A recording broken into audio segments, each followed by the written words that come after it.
Good morning, all students of class 8th. This is our book. The book name is Our World Then and Now, and I will teach you the subject name of social science. Chapter 2 in history, colonization of India. Start करते हैं chapter subsidiary alliance. Okay, topic बेटा start करते हैं. इन 1798 governor general Lord Wellesley introduced the system of subsidiary alliance to establish British supremacy in India and remove all traces of French influence. देखिए, एक आप कह सकते हो रॉयल ऑर्डर पास हुआ था, एक तरह से लॉ बनाया था 1798 में. 1798 में जो इंडिया में जो गवर्नर जनरल थे वो ब्रिटिशर थे, उनका नाम था लॉर्ड वेलेस्ली.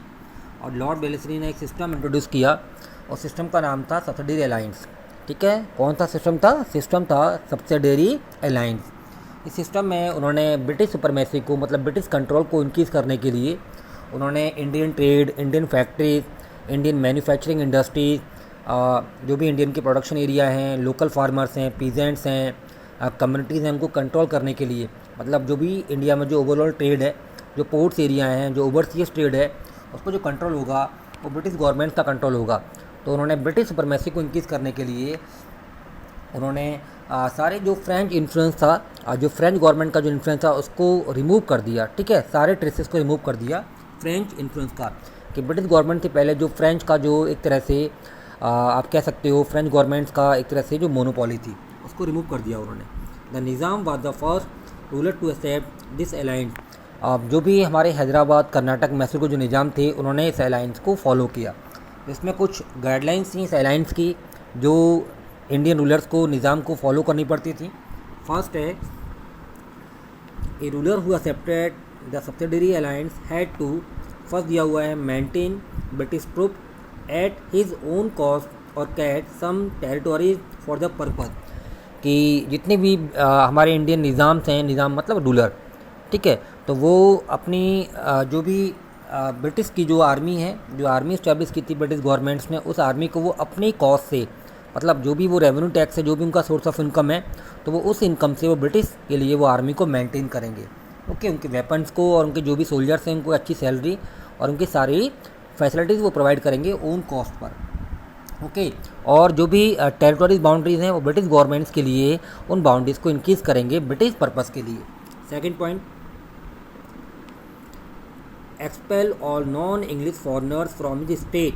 कि उनके स्टेट्स में, उनके एरियाज़ में जितने भी नॉन फॉरनर्स हैं, जैसे फ्रेंच हैं, पोर्तुगीज़ हैं, जो भी ये सारे लोग हैं जो ट्रेड करते हैं, तो उनको वो उस स्टेट से एक्सेल कर देंगे, बाहर निकाल देंगे.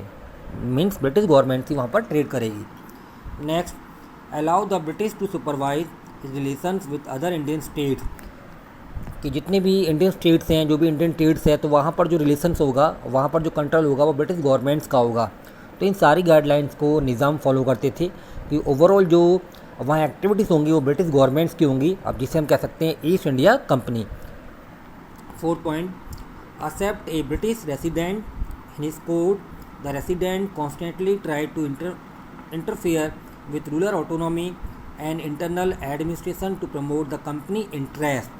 अब देखिए, यहाँ पर एक फोर्थ पॉइंट में दिया हुआ है जुडिशियल पावर, आप कह सकते हो जुडिशियल कोर्ट. जितनी भी जो न्यायिक क्षेत्र हैं, जो न्यायिक कोर्ट हैं, उन कोर्ट्स में जो राइट्स होगा वो ब्रिटिश गवर्नमेंट्स का होगा. और जो वहाँ पर रेसिडेंट्स होंगे, जहाँ पर जो वहाँ के नेटिव पीपल होंगे, वो ब्रिटिश गवर्नमेंट्स होंगे और कोर्ट्स में उनका इंटरफेयर होगा. नेक्स्ट दिया हुआ है, the ruler autonomy and interest administration to promote the company interest. और वहाँ पर जितना भी एडमिनिस्ट्रेशन है, प्रशासनिक, जिसमें रेवेन्यू, जिसमें लॉ एंड ऑर्डर मेंटेन करते हैं, तो वो ब्रिटिश इंटरेस्ट के लिए उन चीज़ों को वो अपने अंडर में लाएंगे और उसको ब्रिटिश इंटरेस्ट को वो प्रमोट करेंगे. तो ये सारी सब्सिडरी अलायंस के ये 4 पॉइंट थे.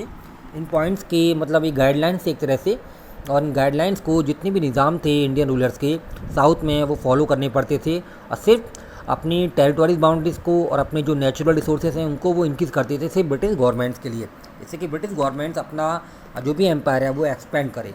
ओके, तो ये हमारा टॉपिक था सब्सिडरी अलायंस. ये बहुत इंपॉर्टेंट है. 1798 में ये पास हुआ था, इंट्रोड्यूस किया था the system of subsidiary alliance, और ये पास किया था गवर्नर जनरल लॉर्ड वेलेस्ली. ये बेटा ध्यान रखिएगा, ठीक है, ये बहुत इंपॉर्टेंट है. नेक्स्ट वीडियो में हम नेक्स्ट पैराग्राफ से बेटा स्टार्ट करेंगे। ओके।